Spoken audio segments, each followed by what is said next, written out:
Ako po pala si Teo Dominic Gonyo, tumatakbo bilang chairman sa aming barangay sa Barangay Sagad. SK chairman po. Smooth naman po yung nangyaring filing and wala naman pong problema sa aking mga kagawad. Okay naman po. At nakapag-file naman po kami ng maayos. Isa po sa matutulong ko po sa aking barangay bilang isang chairman is magpo-focus po tayo sa isang magandang pamamalakad katulad ng pagbibigay ng mga trabaho sa mga tulong sa mga kabataan na pwedeng maging sunod na leader.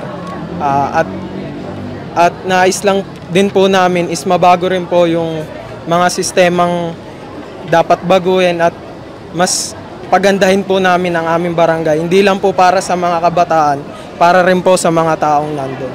Kagawad ko po is si Jericho Apollo o mas kilalang Ikoy po sa aming barangay at si Angel Dimakulangan na mas kilala na Angel sa aming barangay at si Nicole Licerio po na mas kilala sa Nicole sa aming barangay at si Jefferson Padernal po na mas kilalang Jepoy sa aming barangay. By choice po and nasa likod din po namin yung family ko and na-inspire din po ako dati. Na-inspire po ako sa tita ko, kay Attorney Tosca and kay Dr. Lera Ann Mansueto na dating SK chairperson po siya ng aming barangay. Team Abante lang po. Tatayo po tayo ng diretso at malinis na paraan. Doon lang po tayo.